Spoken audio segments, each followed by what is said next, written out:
Hello and welcome back to the Zankus Watch podcast. We have a lot to cover today. I'm going to try and finish up, or at least go through another 30 minutes of that Spaces interview with Tahrah Reid, done almost a month ago at this point. Um, in that Spaces interview, it was a hot mess. We had Tahrah Reid, of course, the woman who was Russia's useful idiot who made a false rape allegation. Yeah, we all know it's false, dear, against Joe Biden. Then, when she got some indictments filed against her by the Biden administration, probably because she accepted foreign money from a hostile foreign power in order to illegally influence a federal election. This is alleged, but yeah, I believe it. It's alleged, though. She defected to Russia. And during that interview, the Krasensteins asked her some questions because they basically called her out for lying about how the Krasensteins, quote unquote, threatened her. And I'm going to summarize what happened. Tahrah Reid made a whole bunch of accusations against the Krasensteins. She said the Krasensteins called her daughter in the middle of the night and threatened her life. The Krasensteins said they never did that. She said she had a recording. The Krasensteins said, please post it. She said she would. And now she has posted a recording. Now, during the interview, she gave the impression she had a recording of the Krasensteins threatening her life, and she had the actual recording of them talking to her daughter. What she has posted, however, is not them talking to her daughter, but of two voicemails, which she alleges are the Krasensteins. These voicemails do not in any way sound like the Krasensteins, in my opinion. She tries to say they were the Krasensteins. Basically, these voicemails sound like two prank callers. It doesn't sound like anyone's life was threatened, and they don't match in any way, shape, or form what she's discussing.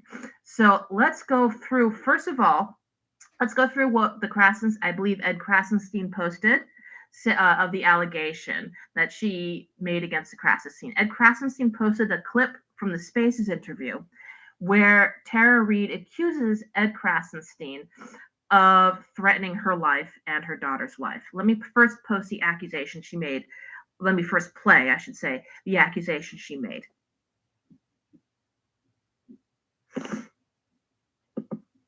But Tahrah, my daughter said to your daughter that was threatening. I'm just curious.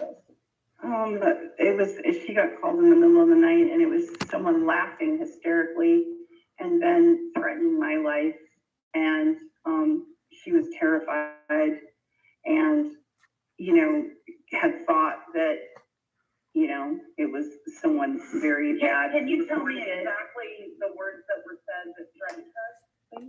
It was like hysterical laughing, and what I could recall, she just said it was someone threatening to kill me or kill whoever answered the phone. So in other words, she thought it was me, that they were directing that towards. One moment, Brian. I should say, actually, this is Brian Krasenstein, Ed Krasenstein's brother, now talking to Tahrah Reid. But so she has accused them both of calling her in the middle of the night and threatening her, Brian and Ed Krasenstein. So she is accusing them both of threatening to kill her through a phone call, and she says she has a recording. Let's listen to her further accusations. This is from a Sarah Twitter Spaces interview made in early July 2023. So she wasn't sure because she answered the phone. Apparently it was meant for me is what she thought, but she wasn't sure. Could have been meant for her. But what we did was we had the phone recording. We took it to She says the phone recording. Okay. The FBI. And the FBI made a report. They have it. It's there. I could FOIA it. It's not important to me. All right. So she doesn't have the recording. She says she has a phone recording of Brian Krasenstein and Ed Krasenstein calling her daughter and threatening her. And then she was sort of pinned down and said, hey, post the recording. And she never posted the recording, but now she's posted something via Indie News Network, which is an incredibly small, looks like a podcast or a Substack that, frankly, I suspect is also run by her or a SOC. But she has posted it to a Substack, an open Substack, and this is the only recording she has provided. It is not a conversation between any person and her daughter. It's a voicemail. She has released a recording of two voicemails And this is her quote unquote proof of her daughter being threatened. And this is her proof of her being threatened with being killed. Let's listen to the only proof she has provided, okay?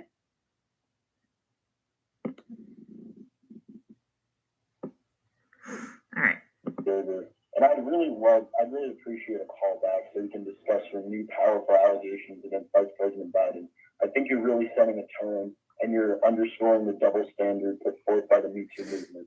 So I'd really appreciate it if you could just call me back and a couple quick questions, and I'd love to discuss. I think you're really powerful.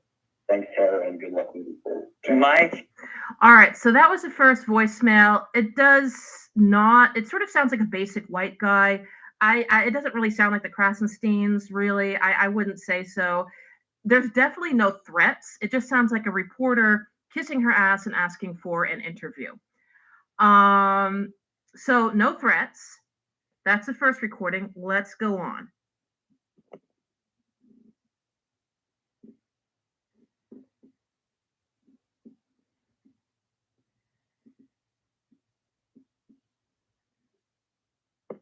All right. One second. So this is a little difficult to do because she intersperses the recordings with actual voice clips from an interview from the Krasenstein brothers.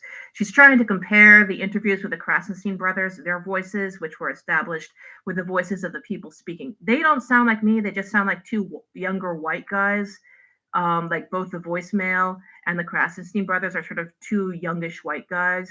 So they don't really sound that much alike to me. But let's listen to the second voicemail. Again, this is not a voice recording of a conversation between two people, which she implied she had. This is not a recording of a conversation between someone threatening her daughter and her daughter. These are two voicemails. These are the only recordings she's released. Let's listen to the second one. That's just Ed Krasenstein from an interview. Anti-Trump. Hang on. Hi, Ms. Reed. This is Dave Johnson from The Observer, a small New York newspaper. Jeffrey Epstein didn't kill himself. Trump's funny. All right, that sounded like a prank call. It starts off with someone telling someone else, hey, hang up. Then a bunch of guys giggling, pretending to be a reporter. Then they say, Epstein didn't kill himself, which is a common MAGA catchphrase, and then Trump 2020. Is she trying to say Epstein didn't kill himself was a death threat? Because I think she is. And that makes no sense because Epstein didn't kill himself is a common MAGA Trump 2020 catchphrase. That was a prank call. That sounded like two older teen guys, or probably one teen guy, or at least three teen guys, prank calling her. That wasn't a death threat. First of all, they weren't speaking to anybody. They were leaving a voicemail. They were two, pretending to be a reporter, and three, saying Trump 2020, which the Krasensteins wouldn't do because they're Democrats. This is her only proof of the Krasensteins, quote unquote, calling her in the middle of the night and threatening her. That's the only proof she has posted. Let's listen to what she said again.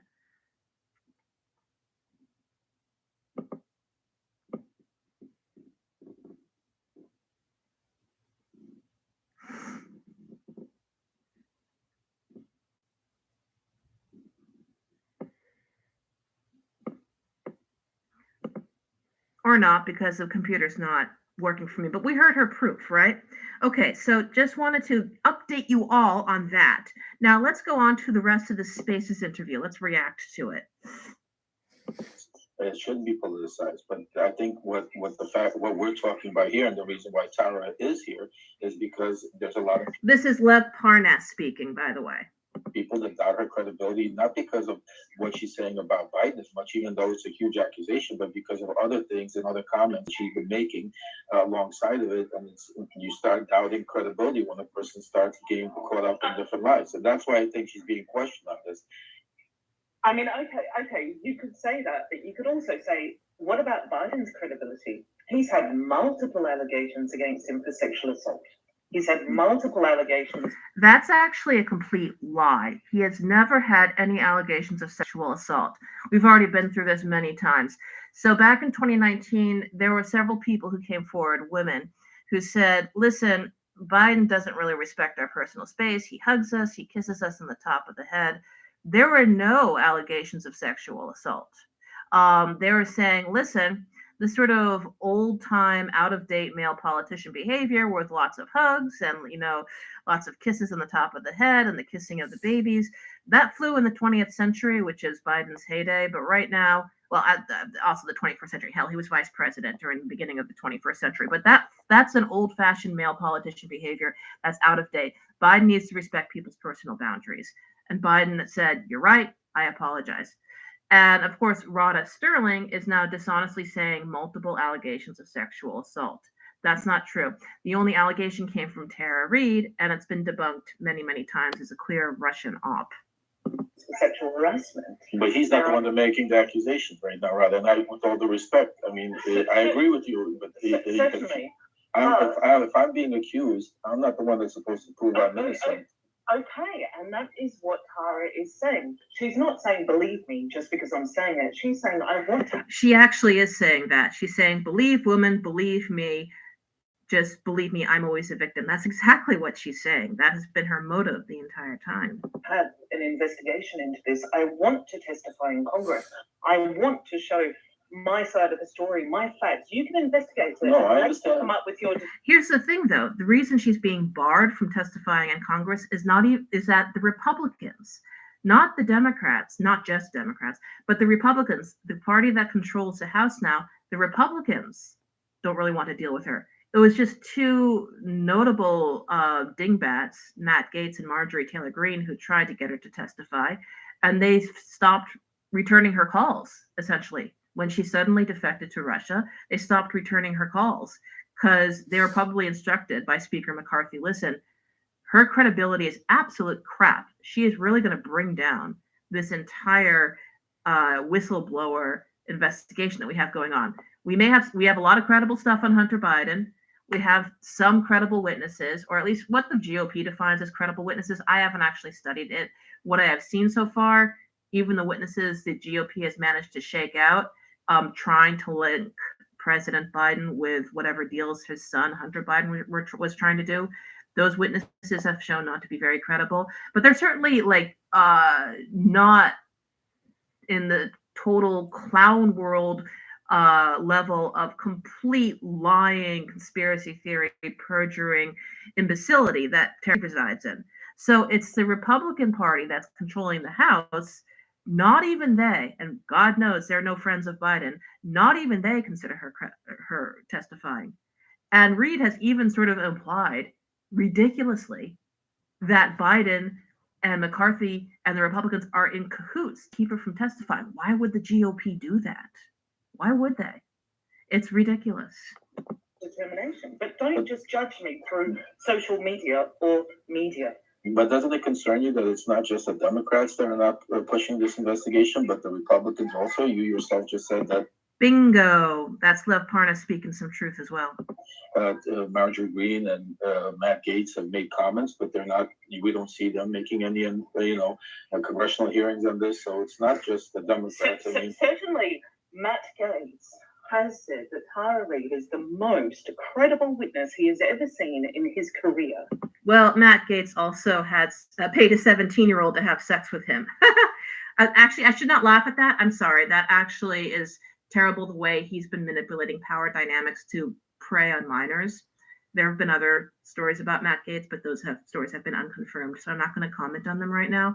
But that confirmed story, the confirmed allegation has been Matt Gaetz paying off many girls, one of whom was 17 at the time, paying them off so that they could have sex with him.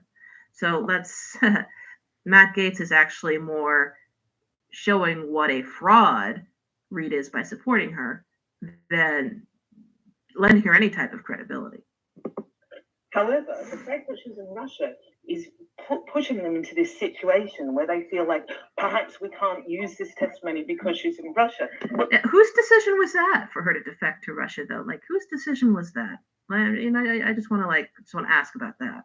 But that's a Very double bad. standard because he told her to stay in Russia. He's the one that told her that to stay there because there's a danger to her. Wouldn't it's And this is what I would say to that is obviously he cares more about her life than he does about her testimony, and that's a good congressman right there. And I have to say this in defense of Matt Gaetz. I think once again Reed is going to scramble to try to cover his ass because, as Lev Parnas pointed out earlier in this podcast, if Matt Gaetz literally let Reed know about pending indictments against her, where that information wasn't public, that's something that's actually Matt Gaetz breaking the law, and he could later get prosecuted for that. Again, I don't vote Republican, so you're hearing this from someone who's not a Republican, although I'm not a Democrat either at this point. He gave me information. He did not give me advice, and he made a very bold. Here's the thing: if he gave you information, that's still illegal. If that information was private, was legally not supposed to be made public, and legally not supposed to reach your ears. If he had access to that information as a politician, and he told it to you through a private phone call, that is illegal. Lev Parnas pointed that out earlier in the podcast. Statement by telling me that, by using those words. He said, Tahrah, I'm very concerned. I know how these people operate. I'm very concerned for your physical safety, and I can't guarantee your safety. That's the part that I'm finding a little. Right. Is your daughter with you? I'm sorry. Is your daughter in Russia also?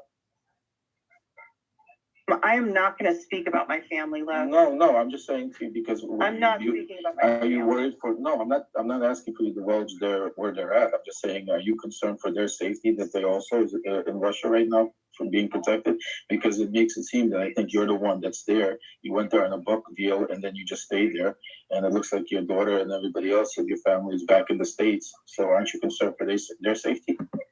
Yeah, that's a pretty decent question. Yeah, let's listen to her answer. Again, I'm not going to talk about where my family are, and you know that I'm on the Ukraine kill list, Lev, and so it's really ugly for you to say. God, she is so dramatic. I'm on the Ukraine kill list. Oh, for God's sake!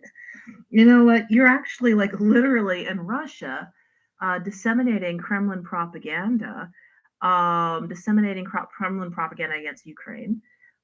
You decided to defect to Russia, and Ukraine is a country at war with Russia, defending itself.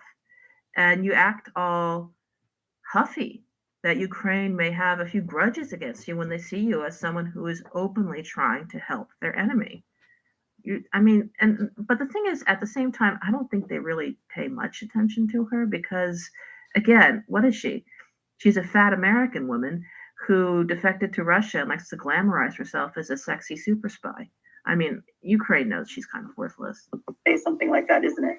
I think that's preposterous. Can you show me the Ukraine kill list? I mean, you say that. What is the Ukraine kill list? The microvits. I'm mispronouncing the word. Microvits. Okay. But I don't. What? God, she's so bad at her job. At least research the subject before retweeting it. Jeez, you can sort of see right here that she doesn't even research or read the crap that she automatically retweets on her Twitter account. This Ukraine kill list is all up and down. It's like retweet, but she doesn't really seem to know what she's talking about. Why am I not surprised? See the connection here because Lev is if your family is in the U.S., I think the point that Lev was making is that if there is a threat to your life, there could potentially be a threat to your family. So why are they not in Russia with you? Essentially, the question. We are certainly actually worried about their safety, and we've spoken to her family. And we're definitely worried, but we're not going to. I mean, Tahrah is not. She is. I have to say, I think that question. It's a decent question, but it's not great. I mean, a lot of people who have been legitimately frightened for their lives, they are concerned about their family, but a lot of times they can't take their family with them. Like people who defected from Russia, from then the Soviet Union, to the U.S. back in the 70s and the 80s. They would sometimes have to leave their families behind, and they were dreadfully worried about it because they knew what the Soviets would do to their family. And a lot of times it's also how North Korea gets their soccer players and their teammate and their, various sports representatives to return to North Korea and not defect when they go and play at whatever World Cup is going on. They do that by saying, we will shoot your entire family if you defect. So it is a powerful draw. For people who are genuinely afraid and of being persecuted by their government and they defect, they know that one good card the government has to use against them is the fact that a lot of their family may still be in the United States. So Lev is making a good point there, and the fact that Reed doesn't really seem to be that concerned about her family if she's pretending that she's so frightened of the U.S. And isn't just like pulling a shady deal by defecting to Russia or thinking that this would be a good publicity op and not realizing it backfired badly on her. Let's hear Rhoda Sterling try to once again patch things up.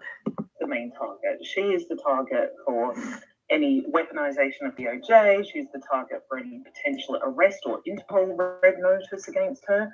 So Tahrah is the main target, and we're monitoring the situation with her daughter, and we hope that she is not at any risk or escalated risk, and we're definitely keeping in touch with them. But we don't want to speak further on that because we want to protect her safety, and this is a public forum. Yeah, so it's really ugly. I mean, to talk about people's families and Lev, that, absolutely, and I'm not trying. There's no way I'm trying to in any way out your. No. And I agree with you, Tahrah. Well, first of all. on my family or on my children, and again, people here in this chat have children themselves. Sarah, I get the death threats, more than 100 of them every day. So I believe me, I understand, and I'm not for it, and I think it's a disgusting place to wear in right now. But what I'm saying to you, I'm not running to Russia, and I have a lot more contacts in Russia than you do. Believe me when I tell you. But I don't believe that that's a place where you would get any security. I think what actually is happening is you're being used as a propaganda ploy, and they're using your terrible situations that happened by using you to interfere in our elections. So Lev Parnas is basically saying that he does believe her story, and that's dumb, which is odd because Lev Parnas said earlier, the fact that you lie speaks to your credibility. The fact he's backtracking on that is a little odd. I don't know what he's talking about her terrible situation or if he's trying to kiss up to her. That's a little odd, though he is right about her being used as a propaganda tool. Though she's being used as a propaganda tool, not by her, the terrible situation, which frankly never happened. We know that never happened. She's being used as a propaganda tool because she was the one former Biden employee they could find who was desperate enough and vulnerable enough, and I mean vulnerable enough in terms of her mental state, to be manipulated into going forward with this false accusation. She was already used to being a con artist. She has a long list of con artistry, so there was that. She was very used to that. She has a long history of committing perjury. She has a long history of lying. She's not successful, but she does have leverage. She likes to be considered beautiful. She likes to be considered intelligent, a beautiful, intelligent woman who has constantly been underestimated and constantly victimized by the world around her. That's good leverage for a Russian handler to get in good with her and talk to her about, oh my God, you're so beautiful. How come you've never succeeded? You know what happened? It's because of what happened in the Biden office. Remember when they fired you because you were so beautiful and you were so intelligent and they were so, they're so intimidated by you and they just fired you and they made sure you would not succeed for the rest of your life. Wouldn't you like to get back at Biden? What happens if we start a little op? Just a little op. I mean, just something to get him out of the race and nominate Bernie Sanders. What if he told a little story about, something that happened between you and Biden? We'll just make it up here. We can't say it happened at a party because they'll try and corroborate the party. And if the party never existed, the op will fall apart. Let's talk about something that might have possibly happened where you may have encountered Biden, like a hallway somewhere. Let's go somewhere from that. I do believe, this is all alleged, but I do believe that's how this whole Tara Reid op got started. So that's how she was able to be dragged into this.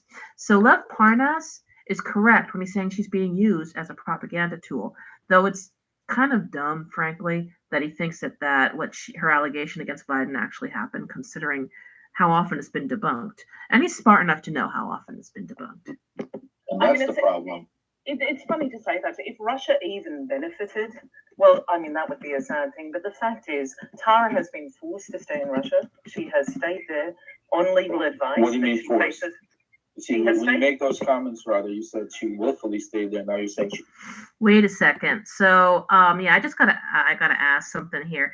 Uh, uh, so yeah, so Lev was saying, what do you mean forced? She was forced to stay in Russia. But Rod says something like, if they really needed to use Tahrah, that would be a sad thing.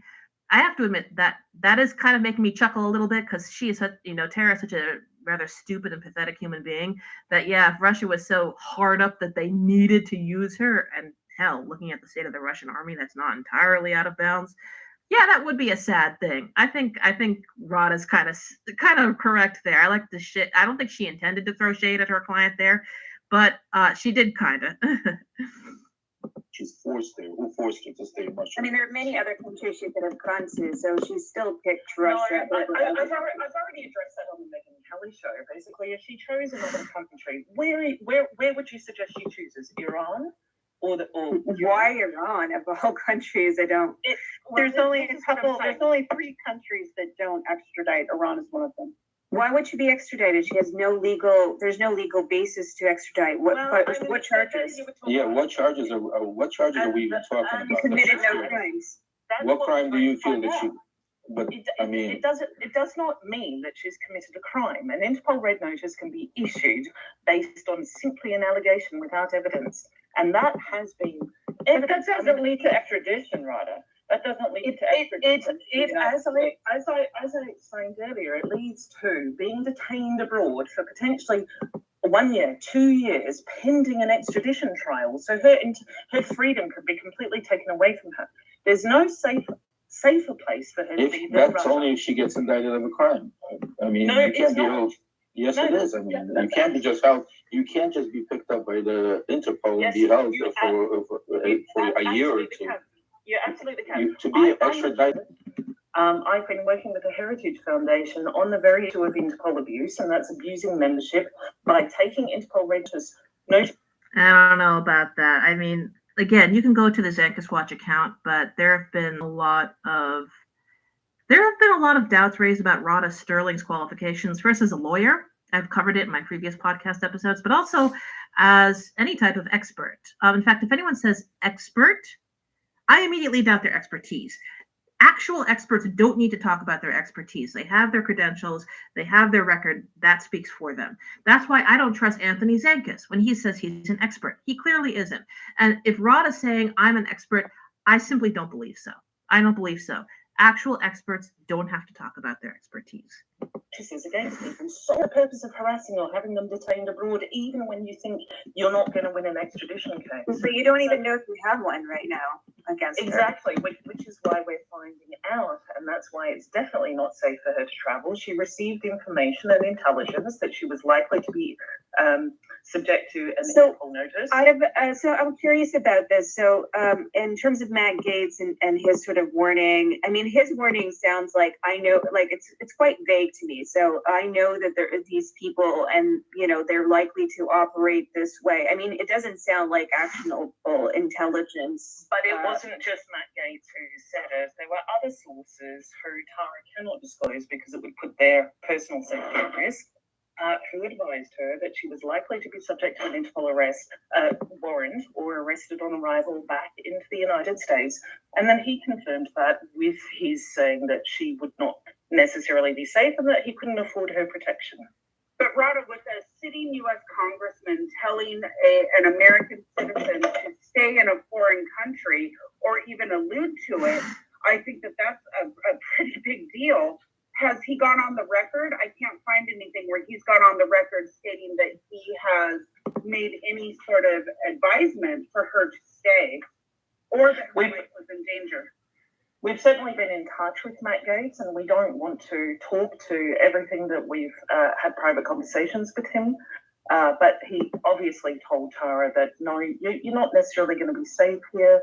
And he left that decision to her to make, and that was as well as not just his comments, but also other people within the intelligence community who advised her that she was not safe. What makes you believe? They're just repeating the same story now. She was not safe, blah, blah, blah. But yeah, we've already been over this. Matt Gaetz may have broken the law if indeed he did warn her about all of this. So let's go on. I hope the rest of the Spaces interview is just him repeating the same damn thing. A moment, Lev. American intelligence that advised her to stay, Russian intelligence. American intelligence. I've never talked to anyone in Russian intelligence. Again, that's you interviewed Maria Butina. You interviewed Maria Butina. Of course, you've spoken to Russian intelligence. Now, possibly it was not done with your awareness, but this time it was. You interviewed Maria Butina. What an idiot.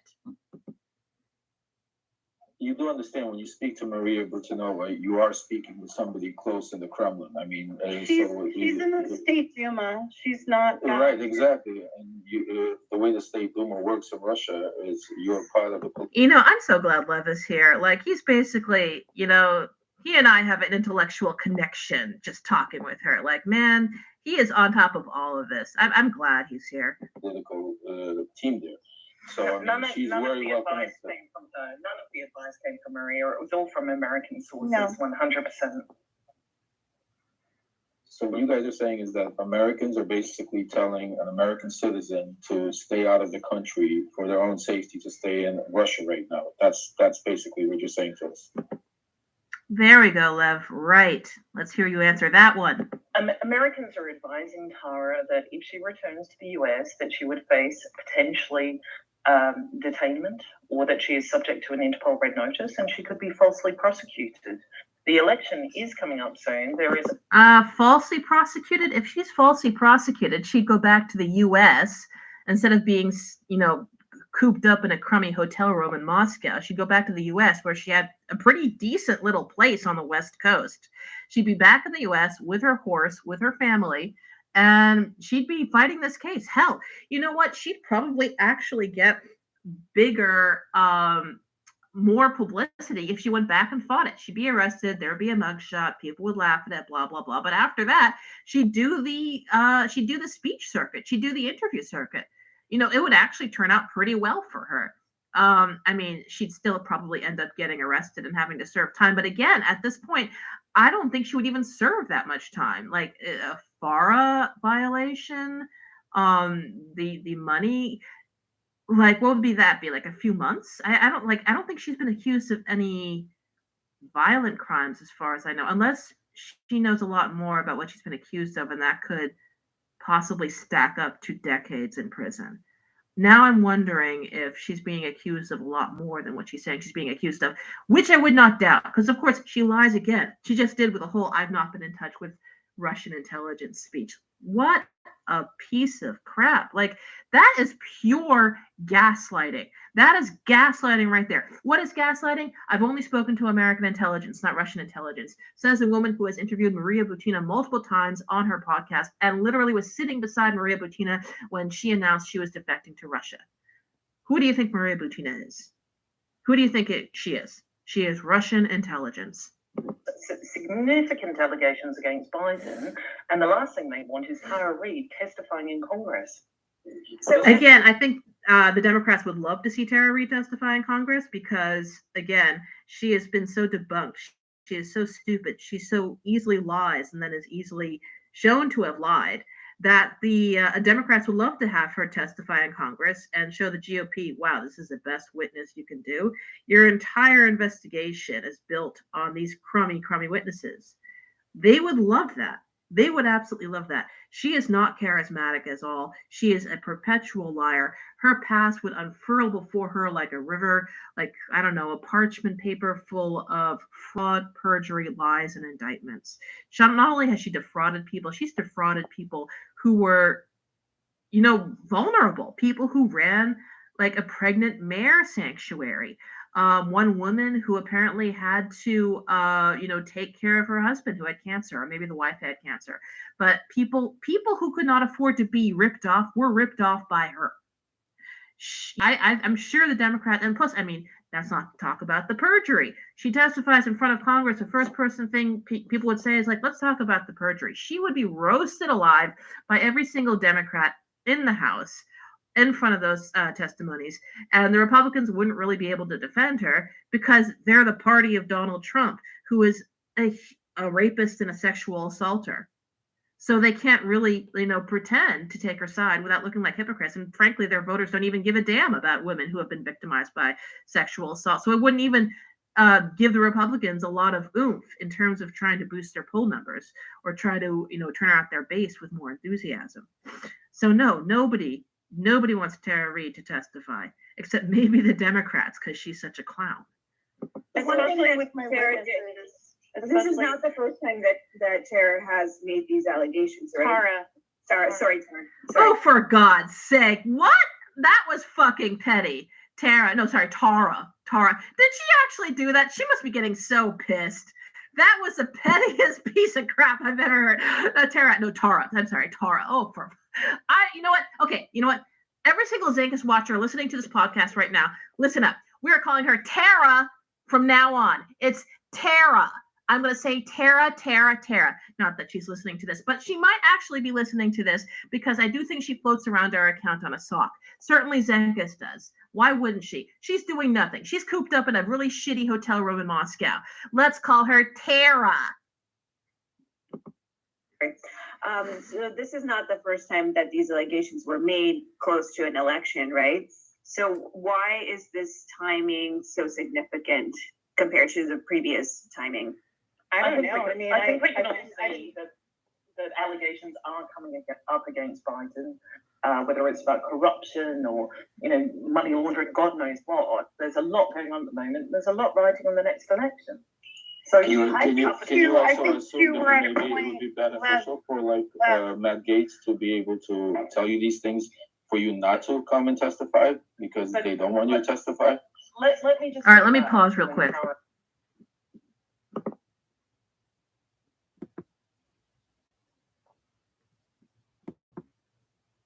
All right, and I'm back. 1 second. Sorry about that. I didn't realize I was supposed to pause, but instead I hit the stop button, which means I had to sort of cut out a bit. All right, this is going to be like spliced and chopped together as a podcast. I hope you'll all just bear with me. Let's get on with the interview. Initially made these allegations, suddenly, there were sealed indictments against her. They were accessing her Twitter, her bank statements, all of her private communications. I mean, that's what she suffered originally. Well, here's the deal. If they're investigating her, they can get a warrant to do all those things. If you have shown yourself to be engaging in activities that are illegal, they do have a right to investigate you. I mean, the fact that Rod is pretending this is harassment, it's not. They were investigating her because they obviously found traces that Tara Reade, get it right, it's Tara Reade was accepting, allegedly, money from a foreign power to illegally influence a federal election. That is illegal. And they can absolutely get a warrant from a judge to investigate her, any of her communications, any of her bank statements, to see if there's evidence to back up the initial allegation or the initial evidence that may indicate a crime has been committed. And of course, Rada knows about this.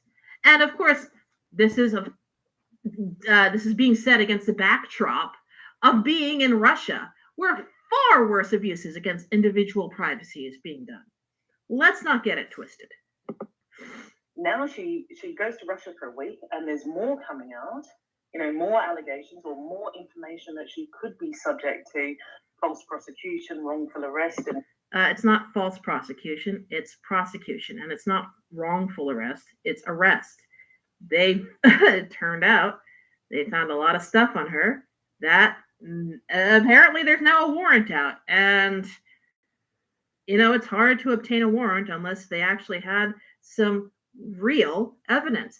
I know this. Do you know why I know this? Because she was found to give false testimony and perjury as an expert witness while she was living in California. The Monterey DA investigated her, confirmed that she gave false testimony under oath, but did not arrest her. Do you know why? Because there's a problem with materiality, and also because they just didn't really have the funds. Even if they did arrest her and prosecute her and try her for like misdemeanor perjury, that's still not really going to get her a huge sentence. And it's sort of a big expenditure of funds on the part of the Monterey legal system for somebody who isn't really a dangerous criminal. I think she's dangerous in many respects, but at this point, she's such a clown. She's become far less dangerous than she used to be, especially since she's become debunked. That being said, the Monterey, the whole legal system in Monterey County in California did not see her as worth spending the money to prosecute, even though they knew she committed perjury. So sometimes, even when they commit crimes, they're not going to get a warrant for arrest. Sometimes it's just, yes, it's not worth it. It's not worth it. So the fact that she now has a warrant for arrest means this crime is big enough that the DOJ, which started this investigation under the Trump administration, so don't get it twisted, Trump had absolutely no motive to protect Biden. But the investigation against her, starting under the Trump DOJ, that investigation has now found enough evidence to find a warrant and enough evidence of big enough crimes to say, yeah, you know what, we are going to invest some money into prosecuting her. So for Tara Reid,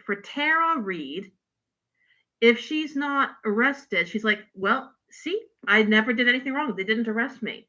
So that's how that was her excuse for the perjury stuff.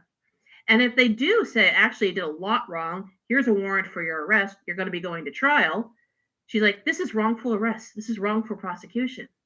She is never guilty. She is never anything except the victim. She is almost 60. And this has been her entire life. And whole red notice. If you were in her shoes, I think you probably wouldn't want to go back to the United States until I you've been able to was in her validate shoes, yourself. rather. I was in her shoes, and I was being accused of a lot. I was being accused of a Russian spy. And I stood here and I got proved facts, and I showed that I wasn't, and I was able to stay in my own country, which I didn't know that about Lev. You know what? Actually, after I'm finished with this entire podcast, I want to read up more about Lev Parnas because he sounds really interesting. I did not know he had been accused of that. I'm really glad he's in this Spaces interview. believe in our laws. I mean, No, some people will do accusations. that. So For most people, will, but that doesn't mean that you should, because everyone is different. You don't know what happens. Like, okay, you might have been through it. I don't know your history. I don't know you. Wait a second. So he says, yeah, I was accused of being a Russian spy. I stood and fought. I pulled the facts. I presented them to a jury or to whatever he did. And I was acquitted, or maybe the judge just dropped the charges or something. I actually don't know about Lev Parnas, but what he's basically saying is that when I stood and fought and presented the facts to the right authorities, the charges of me being a Russian spy were in some way dropped, or I was acquitted. I think that's what he's saying.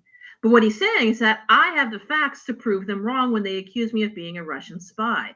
And Rada basically said, oh, well, you're different, implying that Tara Reid does not have the facts to prove her innocence. The facts prove her guilt. That's why she fled to Russia. But if I were faced with these kind of allegations, would I want to return to the United States? I'm not sure. I think I'd want my lawyers to investigate first. I mean, do you have family in the U.S.? Do you have a job in the U.S.? Do you have property in the U.S.? Do you have a life in the U.S.? It would be worth your time to stay and fight. You don't just abandon everything and flee to a hotel in Russia, especially if you know you're innocent. I mean, you stay and you fight. Heck, Navalny returned to his country to stay and fight, and he was in a much worse position because unlike in the US and Russia, when Putin hates you, you're dead. Literally dead. And he stayed and he fought. The reason Tara Reid fled to Russia is that she knows she's guilty. And that's what I did. I got more than one opinion and based it on several opinions. Matt Gaze was simply the final conversation that I had. And in his defense, too, he's become quite a target. And, Lev... Well, I mean, not because of you. It's because he paid a 17-year-old girl to have sex with him. That's why. Plus, he's an imbecilic conspiracy theorist and spreads disinformation. He's become a target. He made himself a target.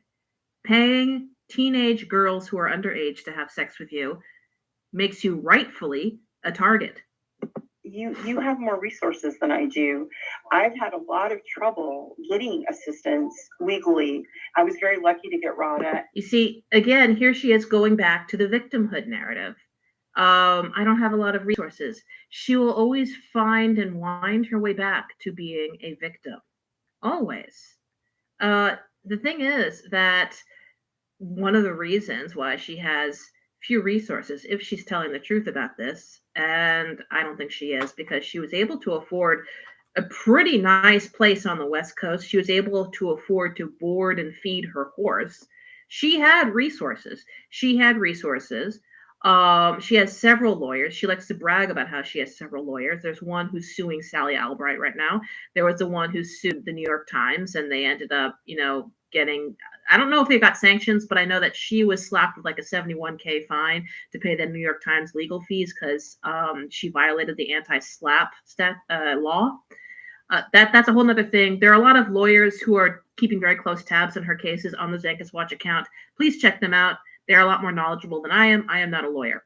That being said, she's going back to her victimhood. I don't have a lot of resources. Everybody abandoned me. She's almost 60, and she has failed her entire life because she has never taken accountability. She's always been a fraud. She's a lot like Zankus in this way. I mean, granted, in some ways she's better than Zankus because at least she kept her podcast up to date and she's written articles and all that stuff. But at the same time, her lack of accomplishment speaks for itself. She's literally done nothing with her life because she hasn't taken accountability or taken a good hard look as to why she hasn't gotten her career off the ground. That's something that people have to examine. And to get Joan Levy as attorneys, but I don't have money. I don't have wealth. I don't have position, and I'm not male. Okay, you don't have wealth. You don't have position. You also don't have the facts on your side. That in and of itself is going to be very difficult for a lawyer to obtain. And the idea that she's blaming institutional misogyny, I think that she's about to do, saying like, I'm not male. Are you saying because of that, you're not intelligent enough to pull the facts together? Or, I mean, if you're blaming institutional misogyny, that's a bit of a low blow. I really do think that's a bit of a low blow because that has nothing to do with the fact that you lied. And frankly, a lot of your targets have also been women. Sally Albright is a woman. The people who founded Time's Up, mostly women. You have been targeting women yourself. So you really can't retreat to misogyny when you frankly have been weaponizing that same misogyny whenever Democrats like Stacey Abrams or Sally Albright or the founders of Time's Up or basically a lot of the Democratic leaders who are women have expressed doubt about your story. Many of them were also victims of sexual assault. And they expressed a lot of doubt about what you were describing and how you were acting. That in and of itself shows that while institutional misogyny, God knows it exists. God, like, hell, I was here for the 2016 election. We all know it exists. But that's not the reason why you're in Russia hiding like a coward because you broke a lot of laws in the United States. It's just such a stupid move. Frankly, Tawhrawh, and no, I you- understand and that. you have- yeah, you're But in a it's very not a, different position but, than I was. but what's confusing to me, and this is why I keep getting confused. And because you keep I going don't back know and forth. necessarily if it was all about being a Russian agent. I don't know what the sealed case is, love. I don't know. No, Tara, I understand that. That's why they're sealed until they come out. But what I'm saying to you is what's confusing to me is on one hand, we're talking about you being fearful for your life, and that's why you're being told to stay there. And then your attorney is coming out and saying that she's worried of you because of criminal charges. So if you're being advised to leave the country because there might be pending criminal charges, I think there's something fishy and wrong with that. If people in the U.S. intelligence are advised. I love how Lev Parnas is basically saying your lawyer is not helping you. Your lawyer is a complete potato. You're saying one thing, your lawyer's saying another. You're clearly not communicating with each other. By the way, again, check out Zankus Watch account. There is a great deal of evidence to show that Rhoda Sterling may not actually be a lawyer, though she calls herself a lawyer. However, I'm glad that Lev Parnas is pointing this out, and just what a completely botched job Sterling is making of Reed's case, even here on this Spaces interview. Advising you to protect you from criminal charges in your own country. There is something really fishy about that, and I think that is what we talk about, the weaponization of the DOJ. These crazy allegations against anyone who's coming up against Biden, and the fact that it's not equal justice. So certainly she's at risk, and other whistleblowers are at risk.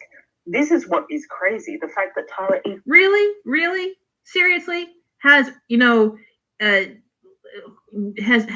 McDaniel been what the hell is her name? The woman who runs the RNC, has she been arrested? Has Kevin McCarthy been arrested? Has Mike Pence been arrested? Has has Matt Gaetz been arrested? Has Jim Jordan been arrested? No, the only people being arrested are the people who outright broke the law. If there are criminal charges against her, it means she broke the law. It's not the weaponization of the DOJ. She broke the law, and Lev has shown that by the fact that she ran away instead of staying and showing that the charges were baseless. She can't show the charges are baseless because she knows that whatever is in those sealed indictments probably is true, probably has rock solid evidence, and she can't refute it. That's why she ran away. even has to consider that she's not safe going back to the United States. But she's not a whistleblower. What we see here is sort of the difference between someone who is a constant victim. I'm not safe. I'm not a male. I have no money. I am a victim. That sort of attitude, which is how Tahrah Reid, get it right, Tahrah, has lived her entire life. Then we get an attitude like Lev Parnas saying, hey, listen, I was in your position. I stayed and I fought. I showed the evidence. I showed the facts, and the charges were dropped. Or maybe he was acquitted. Again, I have to look at what Parnas's history is. What Parnas is saying, however, is that he was in her position and he got out of it by showing the facts. So what we're seeing is someone fairly successful, like Lev Parnas, speaking with someone who's essentially been a failure her entire life, like Tahrah Reid. You know, someone who has been reduced at the age of 60 to living in a crummy hotel room in Russia and blaming other people except her. She's 58 years old, I believe, in a crummy hotel room with an untreated aortic aneurysm in a country in a war zone, which recently suffered a coup attempt, and a healthcare system that is on the brink of collapse due to the massive amount of young men coming in from the front in the war in Ukraine. The reports of casualties on the Russian side are horrifying. And those are just the people who are killed. Can you imagine the people who are wounded, who are going to suffer from PTSD or missing limbs or other horrifying effects of them being drafted, conscripted, and forced to fight? Can you imagine what they'll be suffering for the rest of their life? And the Russian healthcare system would have to take care of them. And she's sitting there, an obese woman. I think she's still obese. I mean, there was some debate as to whether she was losing weight, you know, how much the Russian government was feeding her. But she does seem to still be obese, an obese woman with an untreated aortic aneurysm living in a hotel room in a country in a war zone. That's what Tahrah Reid's life is like right now, because she has done nothing but lie, victimize herself, be fraudulent, and never take accountability. Somebody who takes accountability not only would have been more successful at her stage of her life, but she would not have been vulnerable to Russian operatives. She would not have been vulnerable to handlers. If they said, hey, you used to vote for Biden back in the 90s, you know what? Would you like to help us with this op? She would have told them to hit the bricks. She's like, nah, I worked with Biden. I worked with a lot of other people. I've built a career. No, I'm not going to help you with your little story time. No. Successful people rarely become useful idiots like that. I should actually probably amend that a bit, because there are some successful people, or at least successful people who may have fallen on hard times, can also be manipulated by the Russians like that. I'm thinking sort of like Elon Musk. I mean, he is massively successful and rich. But actually, I don't even know what Elon Musk's game is. He seems to be like a Russian operative in some respects, but he is also, you know, literally operating the Starlink satellites that are helping the Ukrainians. I'm not sure. I'm not sure what's going on there. But I'm thinking about Peter Dow, who was an advisor to Hillary Clinton and now has become a Russian operative, probably because he experienced several career failures and his ego took a blow. And when somebody's ego takes blows from a lifetime of failure, like with Zankus, or a lifetime of being fairly respected, but then suddenly like losing your job and position and starting to become obsolete, like Peter Dow, those types of people become very vulnerable to Russian handlers who might see them with whatever influence they have or whatever their past has, who might see them as useful. So that's sort of interesting. That, I believe, is a good difference between Tara Reid and Lev Parnas. Well, she's not talking about things that happen. She's talking about her own personal things that happened to her. No, actually, Lev, I was asked. Yeah, she's been asked to be a whistleblower. On what subject? On the weaponization of the DOJ. I was supposed to be on Jim Jordan. There were two cases they were having me testify on. One was, of course, my personal case. They were trying to get the paperwork that I filed. They were trying to get my personnel file, and they've been unable. Matt Gaetz has been Again, with the personnel file, they told you several times. Megyn Kelly called you out in her interview saying, listen, you could have gotten it any time in the last 3 years from the Senate archives by giving your permission to get it. The reason why they can't get it, the reason why the Congress people can't get it, is that the Senate archives say we need the former employee herself to verify she wants it. She's the only person who can give that permission. And whenever that is pointed out, she just has, she whiffs on it. She says, why haven't you given permission? Well, we're working on it. Work on it. You literally just email them. You literally just, notarize something and fax it to them. You call them up and say, what paperwork do you need? You file that paperwork. And the fact that she hasn't done it yet is ridiculous. Megyn Kelly explicitly called her out on that the Congress people asked the Senate archives to open that up. The Senate archives said, hey, per protocol, we can't show you anything without that actual employee's permission. They said, okay, here's her permission. And then Reid fled to Russia. Tara Reid fled to Russia. And she could have had that employee file at any point. She hasn't. And said she's been babbling about the University of Delaware and how all her complaints and files and papers are there. She knows there's nothing there. That's why she hasn't given permission. That's why she hasn't filed the appropriate paperwork, even though she says she has. This is all alleged, of course. But, she knows that there's no complaint. That's why she hasn't done anything. Been unable to get my personnel file from the Senate. I signed a paper releasing confidentiality so that they could do that, and they were unable to do it. The Senate refused, and then of course the University of Delaware, as I mentioned earlier. Yeah, I don't believe anything like that. I think they released confidentiality. I think she just doesn't want to bring the paperwork because she knows nothing's there. Nothing's there at all. She could have done it any time in the last 3 years, and nothing is there.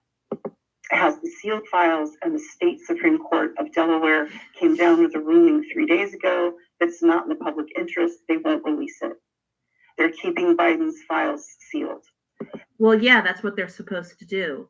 He gave them his papers with I believe the stipulation was that it could be unsealed 3 years after he retires from public life, something like that. But that was that was the stipulation.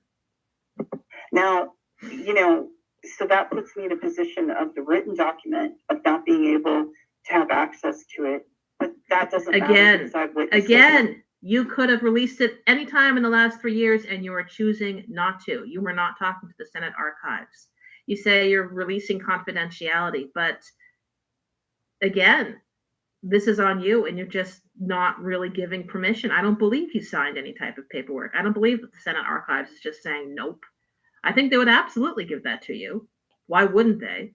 And you're pretending that they're the ones in the wrong here. Another thing. You're doing it because there is no complaint, that you filed no complaint back in 1993, because nothing happened in 1993, except that you got fired for being a bad worker. That I could still come forward. So we were trying to move forward with that case, which would have probably been with the Judiciary Committee. However, Jim Jordan is doing the subcommittee on the specific weaponization of the DOJ and the FBI. And that is what I was supposed to testify about and what they were going to look at. For instance, that sealed case where they took all my Twitter communications, all my Google, Gmail, all that stuff under sealed warrants. They were going to look at why they did that. Actually, I would be really interested to know that too. I am very, very interested. Again, a lot of times people's Twitter accounts, Gmail accounts, etc., can be taken under sealed warrant. That's, if that the law enforcement has that power. I mean, I'm sorry, dear, but yeah, that law enforcement has that power. So you know what? Don't break the law. That's it. But I would like to know what they found. I would like to know what they found because I'm sure they found a lot of shady stuff. So many people back in 2020 were calling us rape apologists because we knew you were a liar. And we said, this woman is lying. We never said it about anyone else. We knew their stories were credible, but we knew you were lying, Miss Tahrah Reid. And we were caught hell for it. We caught hell for it back in 2020. And now we have been exonerated. We have been proven right through all this ridiculous clownery involving defecting to Russia and the lies. We have been proven right.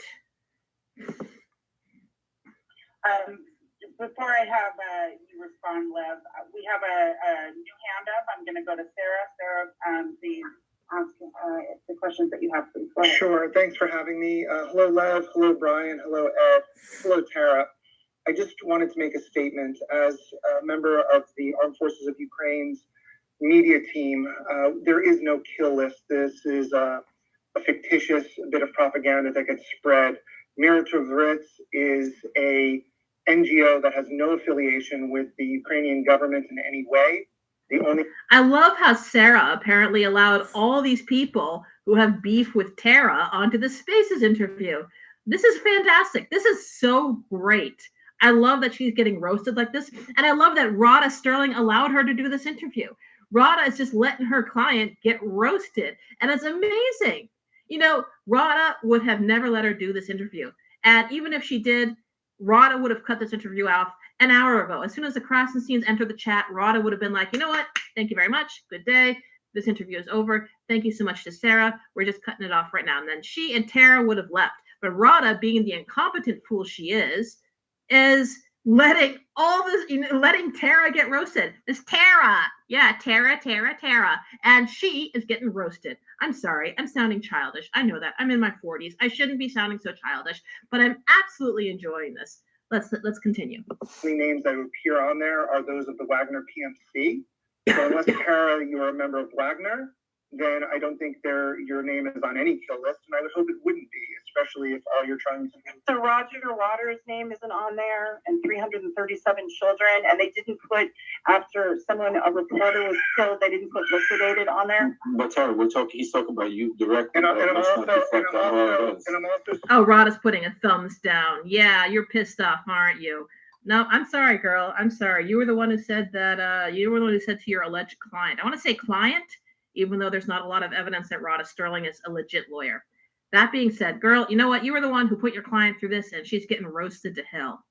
Speaking over the fact that it has no affiliation, not only is it not a kill list, it has no affiliation with the Ukrainian government in any capacity. So that's the only thing I wanted to clarify and say. I'm enjoying this conversation, and I will... Oh, the shade! So this representative of the Ukrainian media is saying, I'm enjoying this conversation. Me too. I'm not affiliated with Ukraine. I'm not affiliated at all. We're just a bunch of trolls, basically, trying to, expose the dirtbag left, whether it be Anthony Zankus, Tahrah Reid, Peter Dow, Glenn Greenwald. We're just trolls. We're just centrists who are trolls. We're trying to take our country back from extremist forces. But I'm enjoying this conversation too. Thank you so much for joining. This is fantastic. Put my hand down now, but there's no kill list. And if you're hearing it from Maria in the Duma, she was a convicted, a known FSB operative. And you should just sort of maybe do better background checks on the people you're speaking with in the Russian Federation. And then you just stayed there.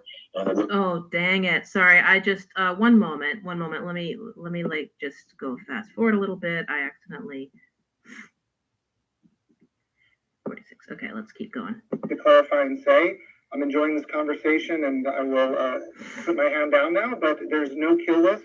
And if you're hearing it from Maria in the Duma, she was a convicted, a known FSB operative. And you should just sort of maybe do better background checks on the people you're speaking with in the Russian Federation. But Maria Butina is pretty and intelligent and so cool. And she told Tahrah Reid that Tahrah Reid could be part of the Cool Girls Club, even though Tahrah Reid is the fat, unpopular girl who only speaks one language. You don't want to say that Tahrah should break ties with Maria Butina. Maria Butina told Tahrah she's cool. Because she is intelligence operative who happens to be serving in the Duma. Oh, sorry, Tahrah, did you have technical difficulties again? I know you pulled that stunt once in this podcast. Are you having technical difficulties again? I want to address a few things about Tahrah's past on Twitter. And as we know... You know what, Sarah? I wanted to mute Ed. I don't need to be hassled by the Francis. After me. So, Ed, I want you to respectfully drop out of the spaces. I don't harass you. I don't stop you. I don't follow you. What do you mean? What do you mean? Didn't you accuse him of threatening to kill you? Of course you've harassed him. What a bullshit thing to say. Oh my God, I'm gonna have to respectfully mute you. I mean, you should have done that an hour ago. I mean, with all due respect, as soon as you saw Krasenstein in the spaces, I don't understand why she didn't mute him on the spot. I don't understand why she and Radha didn't say, you know what? We're not going to answer their questions. We're gone. We're done. Thank you so much. The fact that she has chosen to mute him now, after being shredded by so many people, by Lev Parnas, by the Krasenstein brothers, by the Ukrainian media representative, the fact that she's now starting to mute people, did she really think she was so intelligent and so witty that she could dance circles around these people? Did she really think that she could do that?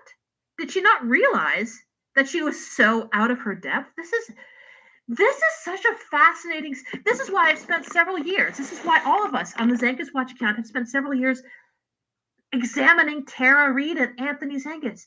This is such a fascinating examination of the inherent, egotism that people have that blind themselves to just how flawed they are, how dumb they are.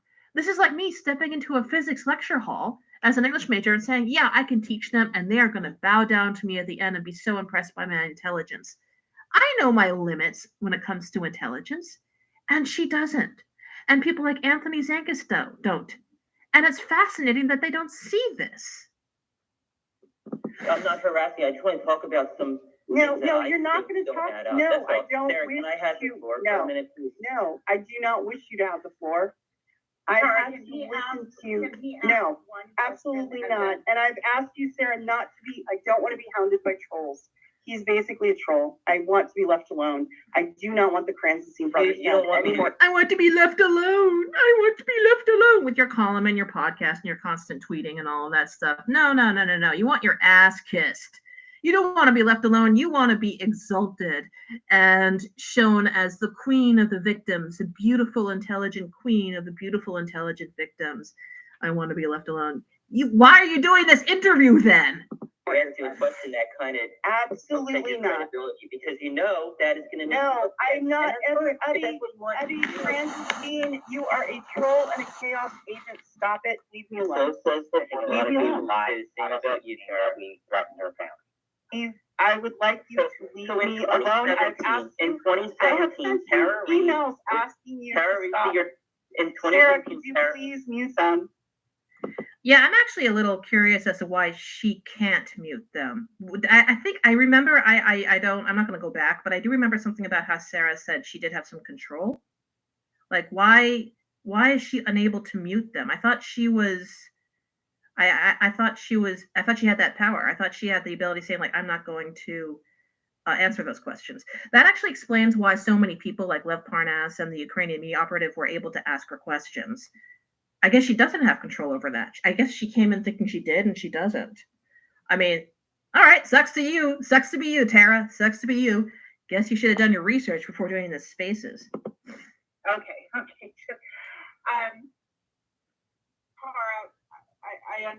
how about we do this? How about we have Catherine ask a question, and maybe Ed or Brian could DM the question to Catherine, and we'll do it that way. Is that agreeable and acceptable? Absolutely not. I'm not here to be hassled by Democratic trolls. I think that Catherine has had enough, and Edward and Brian. You're speaking for Catherine now? You're speaking for Catherine? I think she gets to tell whether she's had enough. Oh my God, she is so stupid. Can go off and do their own thing. They're chaos agents. They're not asking valid questions. You're They're funny, simply Tara. trying to troll me. They're simply trying to troll me. Oh, I guess they weren't muted. Yeah, okay. Sarah, you are the most shadiest troll host. I love you, Sarah. I am sorry we gave you a hard time for initially setting up this Spaces interview. Now we see what you're doing. This is perfect. You are so shady. Mwah! Oh my God. Mwah! Perfect. Simply trying to hijack the conversation. You don't want No, you need to stop. Sarah, would you be okay with a respectful space? No, I'm not okay. No, I am not okay right now. I want them muted, and I want them out of this space. And this interview goes on for about an hour and 20 minutes. I'm not okay. You know, yeah, you were looking really bad in the Spaces interview. You should have exited an hour ago. You are literally the dumbest woman I have ever met. Your pseudo lawyer should not have agreed to the Spaces interview. And as soon as the Krasenstein entered, I would have walked out. She should have walked out because she knew she would get her ass called out. She did not walk out because she thought she was so intelligent she could, like, you know, run rings around them. This is so funny. She is so dumb. And you know what? She doesn't know how dumb she is. Would it be okay if they sent their DMs to anyone on the stage that you would like? No, they can send their DMs to you if they want, and then leave me alone. I don't want to be trolled by the I meant their brothers. questions. I'm sorry, I meant their questions. I mean, these are people who have been trolling Tahrah for a very long time. What's your definition of trolling? I'd love to hear what. What's your definition of trolling? Basically calling me a liar. Okay, because You know what, Brian? I don't want to engage with you. I mean, you did accuse them of threatening to kill you. I think they have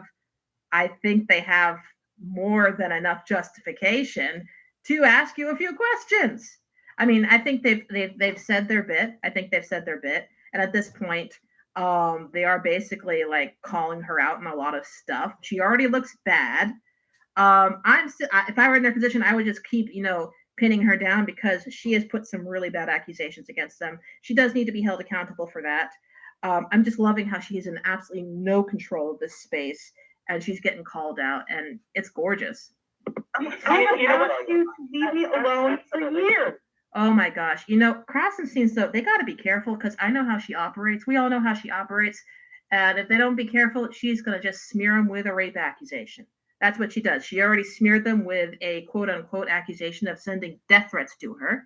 They asked her for the recording, and all we got was a voicemail from an obvious prank caller who sounded like basically any, 20-something white guy. Didn't actually sound like the Krasensteins, just sounded like a sort of 20-something white guy, like most of the Krasensteins are, giggling and saying Trump 2020, hoo-hoo, Epstein didn't kill himself, hoo-hoo. She called it a death threat. She will say them speaking over her after she asks them to stop speaking over her. That's literally rape. You just raped me. You think she won't do this? She will absolutely do this. And the Krasensteins need to be careful. I like that they're calling her out, but be careful here. For years. Let's move on from here. We want to get some information. We don't need a big argument going back and forth with this kind of thing. So, God, Radha, you are so incompetent. Let's move on from here. No, you should have told your client to leave the interview as soon as Krasensteins entered. I mean, can Tahrah not leave? She can probably just turn off her computer, right? She would have said, just send a DM to Tahrah saying, hey, listen, Krasensteins are here. We're going to leave. Thank you so much. Switch off the computer. It would have been just an hour-long space. But the fact that Radha let her clients sit here and get skinned alive is absolutely fantastic. But it also shows to her incredible, her incredible incompetency as anyone who is legal representation to someone who is legally vulnerable due to their past crimes, allegedly. But yeah, we all know Tahrah Reid committed crimes. So she doesn't want to answer questions, only questions that. Well, when it says it, I get it now. I Not get when it. the sole- You're guilty not and when you the don't sole want people purpose- to know. Not when the sole purpose is simply to try to discredit Tahrah and avoid the very real allegation against I have her. a real question. I have a real question about why she was praising Joe Biden for sexual assault, for stuff he's doing about sexual assault in 2017, while she's also attacking Russia at that same time. And then suddenly in 2018, she begins accusing Biden of sexual assault and begins praising Putin and praising Russia. Why was she calling for Jeff Sessions to be fired for meeting with Russians in 2017? What? This is honestly not that great a question because, I mean, we all know the answer to this because this was before she started, interacting with Russian operatives to cobble together this story about Biden. This is back in the before times when she literally had no accomplishment in her life, and she was using her position in 1993 as essentially a staff clerk in the mailroom in Biden's office as an in to anyone who could give her a room or give her a job. That's why she liked to flex the fact that she helped sort mail for Joe Biden for a few months in 1993. That's why. But she's already been interrogated about this. She's just gonna lie again. She's gonna say something, some bullshit. I mean, this is not like the Krasensteins pinning her down on the accusation she made against them. This is just more Democrat boilerplate. And I mean, this is sort of a time waste. I wouldn't have asked that question, frankly, because we all know the answer. She's also saying that Joe Biden speaks truth. There's actually tweets. There's tweets still up where she was doing this in 2017, and then suddenly she changes. Okay, give her a chance to respond. Go ahead, Tahrah. Sarah, I made it really clear to you that I don't want this to be a thing where I just get trolled and bashed. I mean, you had said that. You're not getting trolled and bashed. You are getting asked a question about verified tweets that you made before you decided to start accusing Joe Biden of a constantly changing allegation involving sexual assault. This is not trolled and bashed. This is just you getting asked a question. You don't want to answer it? Fine. Frankly, I think you should have exited the interview about 1 hour in, because as soon as the Krasensteins came in, you knew you were in for some bullshit. First hour was people ass kissing you. You were enjoying that. Then the Krasensteins came in. Then Lev Parnas started speaking up, and you knew you were toast. You are still toast, frankly. And you knew it. You know that you should have exited an hour ago. Rada should have told you to exit an hour ago, and you haven't, because you're one of those deliciously stupid people who think they're smart. It's very amusing for me, frankly. It's not what we're going to be doing here. Having Democratic operatives just sitting here trying to attack me. I'm not Okay, just a moment. I actually answered this question about half an hour ago. Catherine, Yeah, I mean, I do think it's if she answers that question, I do think that particular question is a reasonable one. I think Tahrah, I think she's allowed to not answer people she doesn't want to. That's absolutely her right. In terms of, I'm actually just curious, I guess, to learn a little bit more about your background, prior, I guess, to working for Joe Biden, and just a little bit about that timeline. What kind of led to you coming to work for Joe Biden?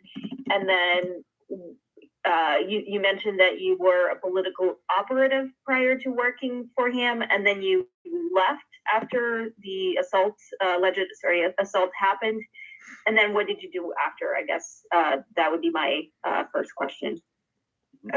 Okay. Slightly safer ground, but you can tell she's really shaken. You can see Tara's really shaken. And she's going to have to be it's hard when you're a constant liar to keep your lies in a row. She's like, shit, what did I say earlier? Because she's told a lot of different stories about this period in her life. So you can tell how shaken she is, and she's not really feeling it right now, even though this person that just asked her a question asked her a fairly gentle question. But yeah, let's see if she remembers the various lies and half truths, and probably a couple of full truths maybe that she that she told in the last 3 years about her career post Biden when she was fired for throwing out mail and being a bad worker. Catherine, the timeline was this, and to go back, like when people actually, when it was asked earlier this evening about why I posted positively about Joe Biden back in the day, it's because I wasn't public about the sexual assault and at all. Just to clarify, you said that you weren't public about the sexual assault, which is totally fair. You didn't have to be positive about it. So why did you choose to still be positive about it? Why did you choose to be? You interrupted me. Because I was working as a domestic violence advocate for a while, and I love how she said you interrupted me. Like when the other person says, well, that's not exactly, like the other person starts clarifying. She's like, you interrupted me. Everybody else is at fault. Listen to the constant victim describe the hardness and harshness of living in this world. Everyone else interrupts her.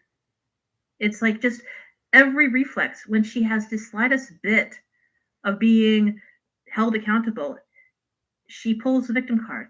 You interrupted me. You interrupted me. I'm being trolled, harassed, and bullied. You interrupted me. It's, oh my God, it's so dumb. was very supportive. Can you imagine living your life as a constant victim of never holding yourself accountable? What a depressing existence, because of course you can't control other people. So if you're the constant victim who's done nothing wrong and everyone else are the people, everyone else is what's wrong. Every other person is what's wrong, and you're never done anything wrong. That means you can't change anything because you can't control other people. So you're constantly living in a state of depression and anxiety.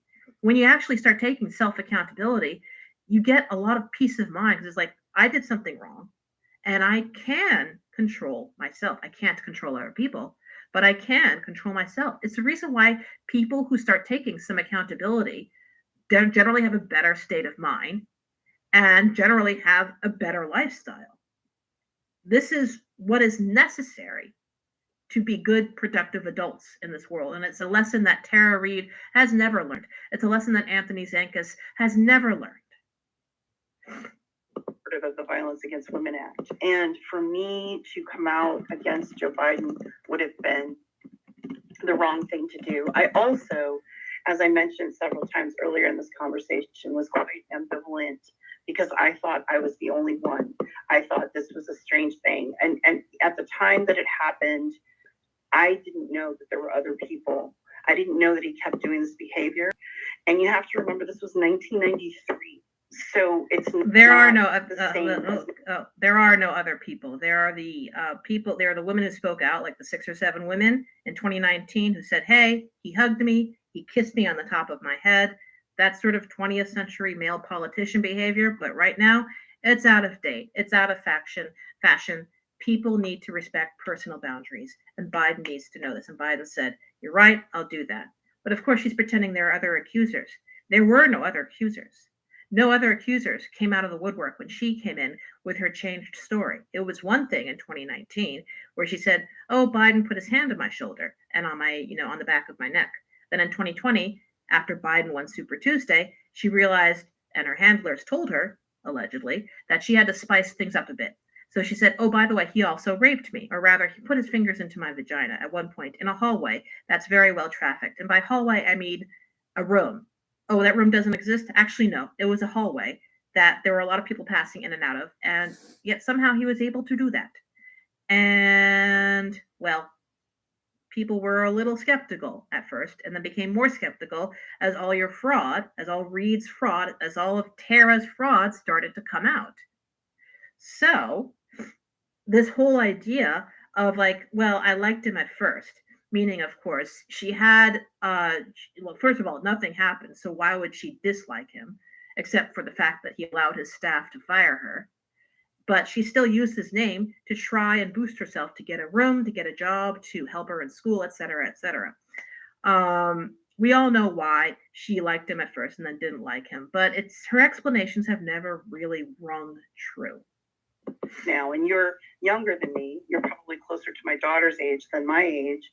And now there's a lot of conversations about sexual harassment and sexual assault. But back then it was just sort of beginning, and there was still a lot of. No, it was actually really huge in the 90s. Now I'm somewhat younger than Tara Reid, but I am middle-aged. I'm in my 40s. She's almost 60. But so I wasn't I wasn't 29 in the 90s, but I was old enough to understand what was going on. This was during the Anita Hill hearing, so everybody was talking about sexual harassment. I could pull old Doonesbury comic strips from 1993. Everyone was talking about sexual harassment. There was Senator Bob Packwood. He had to resign in 1995 after the allegations came out a couple of years earlier. There was Clarence Thomas. Anita Hill came forward about the sexual harassment. People were talking about sexual harassment. Everyone was discussing sexual harassment. It was on everyone's mind in the 90s. And of course, Tara Reid knows this. Hell, I bet it, crossed her mind. Like, wow, if I get sexually harassed, I wonder if I could go to the press. I bet she was discussing that. I bet she was thinking about that. But here's the thing.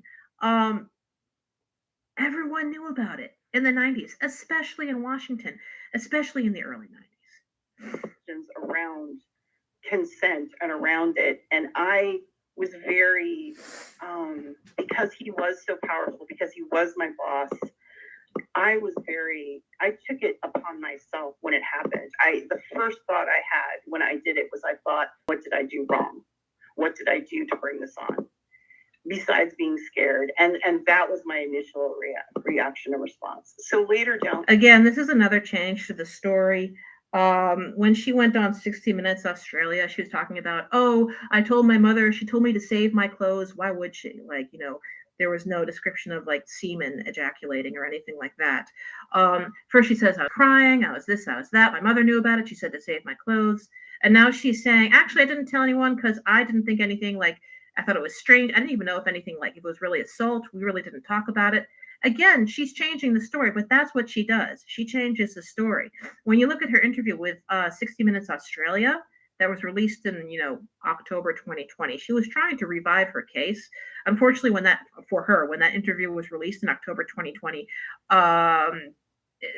Trump came down with COVID-19, and that was what was dominating the headlines. So nobody gave a shit about what her story was because, first of all, it had already been covered and debunked in May 2020. And second of all, President Trump had just caught in COVID-19. So that's what everyone was talking about. Is Pence going to be the president now? Is he going to die? Are they lying about his condition? Blah, blah, blah, blah, blah.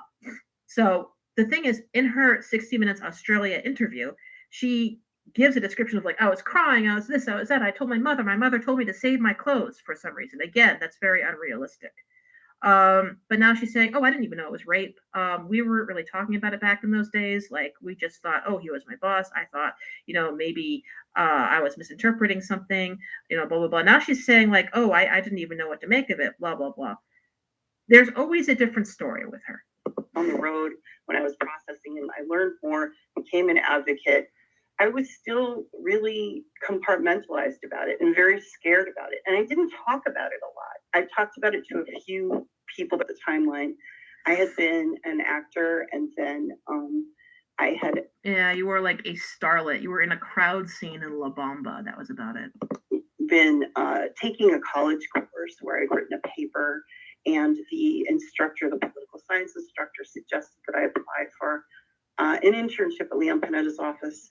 And so I did, and I received the internship. And then I worked as a Democratic operative for the Democratic Party at a congressional race in California. Then I worked for... Which race? Has she told us which race she worked at as an operative? I would like, you see, that's something that could be corroborated. What race were you working at as an operative? That's funny how she's not actually naming names there. For Joe Biden. After Joe Biden, I couldn't get the work on the Hill, but I did work for a state senator in California. But then I changed professions and went into advocacy for domestic violence victim, and then went to law school and put myself through law school, and went on from there. But after lying about your bachelor's degree from Antioch, and again, the law school is like, we might need to review that because you may not have been qualified to take our law school program. Your life has been nothing but lie after lie after lie after lie. I wasn't able to pursue the original career that I had wanted to when I got. Yeah, and whose fault is that? You will always blame other people. It's not because you were just generally a bad person and a lazy person and just never applied yourself. It's always other people's fault. Joe Biden constantly crushing you across the decades, saying, don't hire her, don't do this, don't do that. You couldn't get a job after the Biden office because you were throwing out constituents' mail. You were a bad worker. Nobody on the Hill would hire you after that. You worked for a state senator's office. How come that didn't springboard you into a career in California politics? Oh, right. Probably because you were a bad worker. You were a domestic violence advocate. How come that didn't springboard you into a career? You went to law school. Why didn't that springboard you into a career in legal aid for domestic violence victims? Oh, that's right. Because you never passed the bar. Because you failed and you are constantly blaming other people. It's, misogyny. It's Joe Biden. It's the Democrats. It's your ex-husband. It's always other people's fault. It is never your own. And that is why you are a failure. Age 58 in a shitty hotel room in Russia with an untreated aortic aneurysm, pretending that everything is everyone else's fault. Joe Biden's, and you had asked about my enthusiasm. I was very enthusiastic about working for Joe Biden. I was a Democrat. My family was Democrats. I was very excited. I thought it was the beginning of my career, and I didn't know it was the end. And so that kind of... Oh, pity me. Pity me. Pity me. It's all the Democrats' fault. Yeah, right. Seriously? I mean, seriously? You just have not, in any way, shape, or form, ever truly examined yourself. Or maybe you did examine yourself, and the hard work of accountability and working on yourself so that you were a better and more competent person was too much for you. You had to just blame everybody else. If that kind of gives you the time frame. Yeah, so it sounds like you were sort of ambivalent, I guess, about your role in the situation, and therefore you were still kind of saying positive things about him because of the acts that he was passing. Is that a fair assessment of what you just said? Fair, but also, it was a little deeper than that. I really thought I had a unique experience. I didn't comprehend that it happened to more than just me until 2019 when those other women came forward. I was aware that there was objectification of women at the...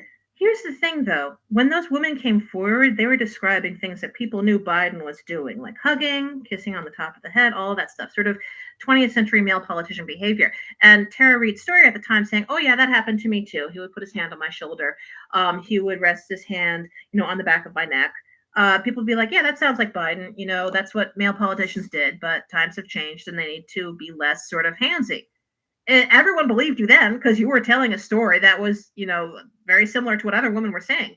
Biden apologized. A lot of the women who talked about it said, hey, this isn't really disqualifying on his part, but it's a behavior that he needs to stop. And Biden said, yeah, you're right. I'll stop. I'm really sorry about that. That's what happened. And then he didn't drop out and he went on to win. But they're like, he didn't drop out. But then throughout, November, December, January, it looked like Bernie Sanders was definitely going to win the nomination. Then the South Carolina primary happened. Biden won that by a landslide. And then Biden won Super Tuesday. And they realized Biden was on his way to the presidency, or at least to the Democratic nomination. And that's when they said that's basically when the Kremlin handlers contacted you again and said, hey, we need you to add a little more juice to the story. Little more gas. Make it a little more spicy. We want to use a word that starts with R and rhymes with ape. Can you try and put together a quick scenario that can help that happen? They put together that quick scenario. This is all alleged, but this is frankly what I think happened. They put together that scenario. He went on to the Katie Halpert interview, and kaboom, that's what happened. You were so proud of yourself, and it all fell apart because all your fraud came to light. Your story kept changing when people were starting to debunk it. People who corroborated you were getting debunked as well. And you think it's everyone else's fault except your own. time, because in 93, the atmosphere on the Hill was very different than it is. Well, maybe it's not. I don't know. I haven't been on the Hill recently, but in 1993, there was a lot of misogyny and women were a little more objectified. There was a lot of parties. There was a lot of, they would use phrases like, I wonder, you know what? I'm just gonna drop this right here. I don't think she was invited to any of those parties. And I think she's still unhappy about that she was not invited to any parties. You could even see it in those videotapes she released when she was filming her coworkers, clearly without their permission. She was pretending to be cute and perky, and they said, "That's Tahrah. She's annoying." You could tell everyone in that office hated her, and they were trying to work on those big, beige, blocky 1993 computers, and she was filming. And remember, 1993, nobody had smartphones in that day. If you were filming, you literally brought in a camcorder into the office. That's what you did. And there were some big blocky things in 1993. She brought in a big blocky camcorder to the office and started filming them, clearly without their permission. And she's thinking that she got fired. No wonder she got fired. That is a fireable offense right there. That on top of the fact she was throwing out constituents' mail. She has never, ever taken accountability. Like boys will be boys and things like that would happen. And so again, there was a lot of conversations not happening about consent that didn't happen until probably in the last few years. So I was basically had a lot of shame around what happened to me. My mother was different. She wanted me to file a police report. She called it what it was. She called it sexual harassment, sexual assault when it was happening in real time, and I was confiding in her. Even though she was older than me, she had a very, she had a very progressive view about it. That's the thing. In the Australia 60 Minutes interview, you said your mother told you to save your clothes, which I don't think she would have done in 1993. First of all, you can't get skin flakes off of clothes. That technology involving touch DNA did not actually get developed until around 2003, 2004. People only saved clothes for rape cases if there was actual blood or semen involved, which there wasn't, according to your allegation. So why would your mother tell you to save your clothes? That sounds like you're just making up bullshit. She's still with us or no? No, my mom passed away. And my convenient brother passed away, whom I was my younger brother knew about what happened with the assault. My older convenient also. The people she told are both dead. Brother that passed away was dead before. By the way, this is the first time I've heard her say that she also told her younger brother, Michael. In the past, she said she just told an anonymous friend who corroborated her and then later turned out to be lying. And she also told her mother. She later said she only told her mother. And now she's saying she told her mother and her younger brother and her older brother, her younger brother who's dead, and an older brother who couldn't really try to corroborate her, kept mixing up his story, and was getting coached by one of the reporters platforming her and trying to say that she was a real victim. That reporter was caught coaching the brother. Once the brother was found to have been coached in order to corroborate her, he stopped. He clammed up. It was essentially, he became his validity as a witness, his validity as someone to corroborate her was down the toilet. Consequently, it's just very convenient that the people she told who could corroborate her either can't mix up their stories or are conveniently dead. What happened with me with Joe Biden happened. He died right before I went to work for Leon Panetta. And I was very, very close to my brother Michael, and we were, I can't describe how tight we were, very, very tight. It was a huge loss. And then I went to work for Panetta. Are there any people who are still alive who you did tell this to? Or yes, yeah, those witnesses are all ready to talk. The person that worked in an ready to talk. Oh, you're talking about that Ted Kennedy woman. She was the one who was debunked by that reporter. I said Vice in an earlier podcast. Actually, she wrote for Vox, and she wrote the first article that fully started the domino effect of debunking Tara Reade. She was the one who said, I was actually trying to help her, but I have to come forward because some things have come to light where people who are corroborating her are clearly lying, and I have to talk about it. Her article was really well written. It was really well researched. It was done in good faith. This person was not a Democratic operative. This person was trying to help her. And this person said, listen, I'm trying to help this woman, but there's been, she's just not telling the truth. And the people corroborating her, at least one woman who refuses to give her name, are not telling the truth. Another office. I told in real time. My younger brother is still alive. My mother. Have they been deposed, or did anybody depose them or take their statements? Matt and the congresswoman men and the congresswoman were looking at ways for like my friend who did not want to be public, for her to be able to. You see, this friend really does not want to be public. She's gone off under several pseudonyms, but she does not want to be public, which makes me believe that I'm wondering if she was the link, the final link to Tahrah from the Kremlin. The Kremlin never directly gets involved. Of course, they're not going to call her, from Moscow to California and say, hey, do this for us. There are going to be a few links. I think there were a few links. I think it was Kremlin through several operatives, possibly Glenn Greenwald or Aaron Mate, through to Katie Halpert.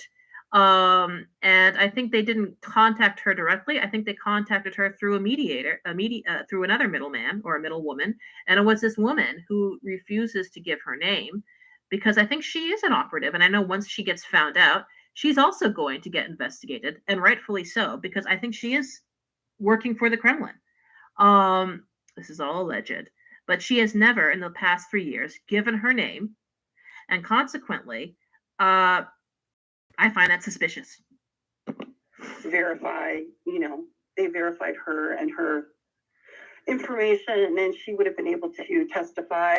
Also, my younger brother was going to testify under oath. And other people that I knew. There was someone I went to law school. You see, again, if that actually had happened, if he had testified under oath, he would have then been cross-examined about the other ways in which he described what happened. Because he said, well, I don't know. She said something about her clothes. I'm not quite sure. She didn't actually say she was raped. She said something about her clothes. Actually, I'm not sure if she said something about her clothes or if she just was being bullied. Actually, I'm not sure. And then another reporter confessed to coaching her brother. And then her brother lost any type of credibility as a witness. And well, I don't think her brother is ever going to be deposed or asked to testify under oath because I don't think he'd want to do that. He already got scraped over the coals when he was caught changing the story back in 2020. Do you really think he's going to do that again? I mean, honestly, it was really best for everyone that she ended up defecting to Russia. I mean, I would have loved to have seen the shit show. I would have absolutely wanted to see the shit show. But I think there are a lot of people, especially her family, who are breathing a sigh of relief. Let me tell you, she is exactly the sort of person to emotionally blackmail someone into testifying under oath on her behalf. I'm sure there are a lot of people breathing a sigh of relief that she is in Russia and this is not happening. And again, that includes the Republicans. They do not want her clownery on a stand when they're talking about impeaching Biden. There was a family friend. There were several people that I told throughout the years. So Matt Gaetz deposed all these people, all of these witnesses? He didn't depose anyone because they didn't file an official, to my knowledge, I'm blanking on the word. Well, maybe to make it easier for you, I mean, you don't need to file anything official to be called up by the congressional committee. Right. So to my knowledge, no. Get your statements. Yeah, it's sort of hard when you're talking with someone who actually knows his shit, like Lev Parnas. I would be tired too, just to be lying for this long. We're at hour number 2 right now, and to be lying this long, already gotten skinned alive by the Krasensteins and by the Ukrainian media and by Lev Parnas. And and the fact that you're trying to pretend you know about shit when you actually know absolutely nothing, it's amusing. To my knowledge, yeah. Let me ask you, Tahrah, what concerns me? Go ahead. Yeah, I have Courtney. Courtney has a couple of questions and comments. Go ahead, Courtney. Hey, thanks. I don't have too many questions because I'm still at the point of trying to make sense of a lot of this, like I think a lot of people are.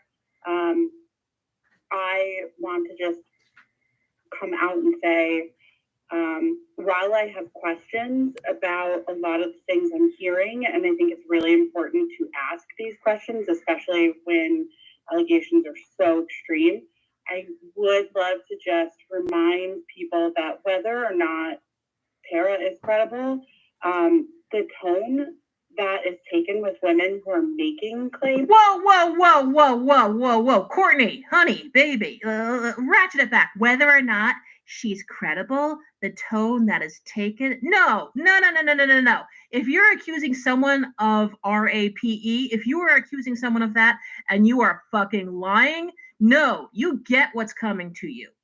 You get all the accountability that is coming to you. You will get the questions. You will answer the questions. If you don't want to answer the questions, other people are still allowed to criticize you. No. Regardless of whether she's credible or not. No, it's not regardless. If she's credible, yeah, she needs to be treated with respect. If she's not credible, then using a false RAPE allegation is a hell of a thing. Can you imagine how the Biden family suffered when all this was going down in March and April 2020?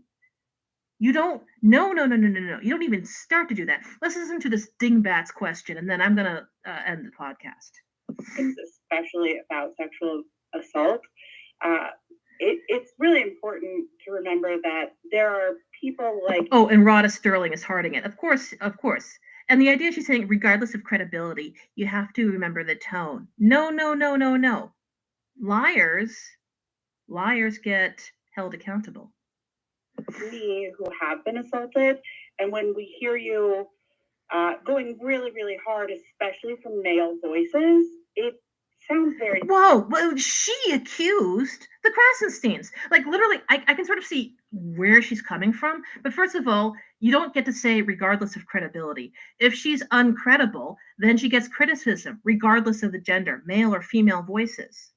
And when those male voices are people who are victims of her accusations, like the Krasensteins, they get to talk.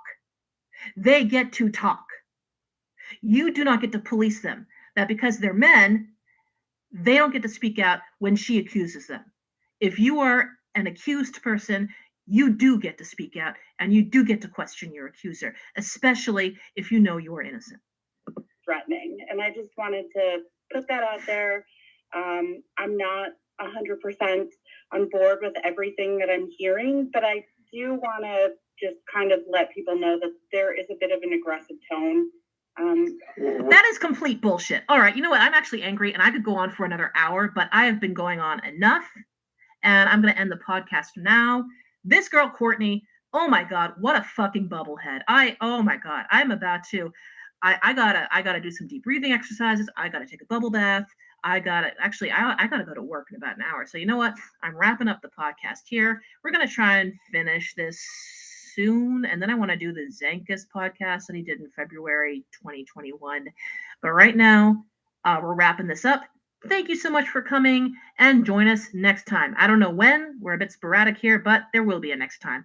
Thanks so much, and have a wonderful day.